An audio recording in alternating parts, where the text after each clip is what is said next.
अस्सलाम वालेकुम स्टूडेंट्स, बिस्मिल्लाहिर्रहमानिर्रहीम। बेटा, जो आज का टॉपिक है वो हमने लिमिट पढ़ना है। लिमिट बहुत ही अहम टॉपिक है। एक्सरसाइज 1.3 करने से पहले आपको इसका कॉन्सेप्ट होना ज़रूरी है। ये लिमिट का जो वर्ड है ये हम आम डेली लाइफ में भी ये यूज़ करते हैं। जैसे कि कहते हैं कभी दो बच्चों की आपस में लड़ाई हो जाए तो हम कहते हैं अपनी लिमिट में रहो, अपनी हद में रहो, आगे बढ़ने की ज़रूरत नहीं है, तुम्हारी लिमिट यहीं तक है। ठीक है, लिमिट का मतलब उसकी पहुंच, वहाँ तक पहुंच है। तो ये हमारे पास जो डेली लाइफ में जो इसका कंसेप्ट बनता है ना, मैथ में भी तकरीबन वही है। वो कहते हैं कि इसके लिए जो एक फ्रेज़ यूज़ होती है ना, एक्स अप्रोचेस ए, तो इसका जो मीनिंग है, meaning of the phrase x approaches to a, इसका जो मीनिंग होगा symbolically it is written as x tends to a या x approaches to a and means that x is very close to a, यानी x a के बहुत ज़्यादा close है, but not equal to a from both the left and right side of a। अब left and right side का क्या मतलब बना? आपने रियल लाइन पढ़ी हुई है। रियल लाइन हमारे पास होती है कि अगर मैं यहाँ पे छोटी सी लाइन ड्रा करूँ, यहाँ पर हमारे पास 0, इधर 1 2 3, इस तरफ -1 -2 -3। आपकी लिमिट जो अप्रोच है ना, जो ए की वैल्यू है वो फॉर एग्जांपल मैं कह देती हूँ वो 0 है। अब आप 0 से इस तरफ से भी अप्रोच कर सकते हैं, पहुँच सकते हैं, और आप इस तरफ से भी जा सकते हैं, यानी लेफ़्ट हैंड साइड से भी जा सकते हैं 0 की तरफ, और राइट हैंड साइड से भी जा सकते हैं। जैसे आपने पहुंचना है, जो आपकी पहुंच है वो लाहौर तक है। अब लाहौर में जो आपकी अप्रोच है, जो आपका वो मशरक़ से भी हो सकती है, वो मगरब से भी हो सकती है, वो हमारे पास शुमाल से भी हो सकती है, वो जुनूब से भी हो सकती है। ठीक है, इसका मतलब ये है कि आपने उस नंबर तक जो आपकी अप्रोच है वो लेफ़्ट हैंड साइड से हो या राइट हैंड साइड से हो। इट्स मीन दैट आपने वो उसके इक्वल नहीं करना, लेकिन very very very very near to that number, very very near to a. हम अप्रोक्सीमेटली इक्वल टू ए, लेकिन ए के इक्वल नहीं है। ठीक है, और हम क्वेश्चन में हम उसको उसके ए के इक्वल मान लेते हैं, लेकिन वो असल में लिमिट का कंसेप्ट ये है कि वो असल में उसके इतना करीब पहुंच गया, इतना करीब, जितना करीब पहुंचा जा सकता था, तो लेकिन वो उसके इक्वल फिर भी नहीं है। अब हम लिमिट के कुछ थ्योरम्स है वो करेंगे एक्सरसाइज शुरू करने से पहले। इसका जो थ्योरम नंबर 1 है हमारे पास, theorem 1, limit x approaches to a। दो फंक्शन है आपके पास, एक f(x) है, दूसरा क्या है, g(x) है। और जब हमने इनके ऊपर लिमिट लगानी है तो लिमिट अंदर हर एक फंक्शन के साथ लग जाएगी, लिमिट मल्टीप्लाई हो जाएगी। दूसरे लफ्ज़ों में, आसान वर्ड्स में, x approaches to a f(x) के साथ भी लग जाएगी, फिर प्लस का साइन है, limit x approaches to a g(x) के साथ भी लग जाएगी। इसके बाद इसका जो सेकंड थ्योरम है,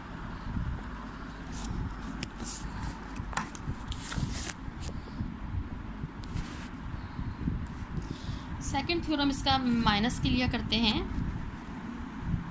theorem 2, limit x approaches to a, यही दो फंक्शन है लेकिन दरमियान में क्या साइन है, माइनस का, g(x) है। तो लिमिट इसी तरह से अंदर हर फंक्शन के साथ लग जाएगी, लेकिन दरमियान में माइनस का साइन आ जाएगा, minus limit x approaches to a g(x). And theorem number 3, limit x approaches to a, दो फंक्शन हमारे पास मल्टीप्लाई हो रहे हों, इसी तरह से लिमिट दोनों के साथ मल्टीप्लाई हो जाएगी, f(x) into limit x approaches to a g(x). ये नहीं करना कि ये लिमिट f(x) के साथ लगा दी, चूँकि ये मल्टीप्लाई हो रहे हैं तो एक फंक्शन के साथ मल्टीप्लाई करना, दूसरे के साथ नहीं लगानी, दोनों के साथ लगानी है। ऐसे इसका हमारे पास थ्योरम नंबर जो 4 आ जाएगा। डिवीजन के लिए दो फंक्शन डिवाइड हो रहे हैं, एक f(x) है, दूसरा g(x) है। तो लिमिट क्या करेगी, वैसे आमतौर पर जो ब्रैकेट के बाहर वैल्यू होती है ना, हम ऊपर वाली के साथ लगाते हैं, नीचे वाली के साथ मल्टीप्लाई नहीं करते। तो यहाँ पर क्या करेंगे, दोनों के साथ लगेगा। हमारे पास जो लिमिट है नॉमिनेटर की भी आएगी और डिनोमिनेटर की भी आएगी, दोनों की आएगी, दोनों के साथ लग जाएगी, और g(x). ये हो गया। इसके बाद हमारे पास theorem number 5, limit x approaches to a। हमारे पास कोई वैल्यू कांस्टेंट है, मैं c कह देती हूँ, कांस्टेंट है कुछ भी है, तो ये इक्वल टू होता है c के इक्वल होता है। इट्स मीन दैट कांस्टेंट के ऊपर लिमिट नहीं लगती। लिमिट जो हमारे पास लगनी है वो वेरिएबल के ऊपर लगनी है, वेरिएबल की वैल्यू होती है x approaches to a। Constant के ऊपर लिमिट नहीं लगती। कांस्टेंट के ऊपर अगर अप्लाई करेंगे तो वो एज इट इज़ कांस्टेंट ही आ जाता है।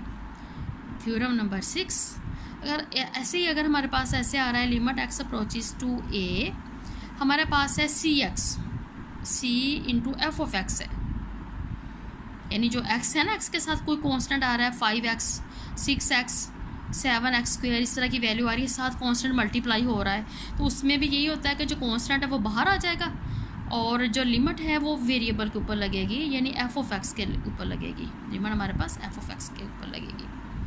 एंड थ्योरम नंबर 7, जो बच्चे इस पर कन्फ्यूज़ हो जाते हैं कभी कभी, x अप्रोचेज टू a, हमारे पास जो एफ ऑफ एक्स दिया गया है इसकी होल की पावर n है, एफ ऑफ एक्स फंक्शन की होल की पावर n है, तो जो लिमिट है वो पावर इसका कुछ नहीं बिगाड़ती। लिमिट ने अंदर फंक्शन के साथ लग जाना है, अंदर मल्टीप्लाई हो जाना है, पावर के अंदर चली जाती है एफ ऑफ एक्स, और इस पूरे की पावर हम n ले लेंगे।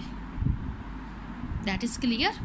ये हमारे पास एक्सरसाइज 1.3 स्टार्ट लेते हैं। एक्सरसाइज 1.3 है हमारे पास, वो कह रहे हैं evaluate each limit by using theorem of limits. Limit के थ्योरम यूज़ करते हुए आपने इसको सॉल्व करना है, एवेल्यूएट करना है, सॉल्व करना है।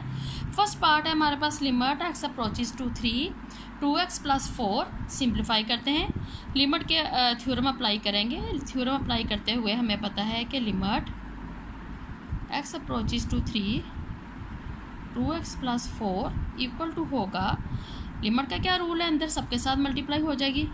Limit x approaches to 3 2x plus limit x approaches to 3 और 4।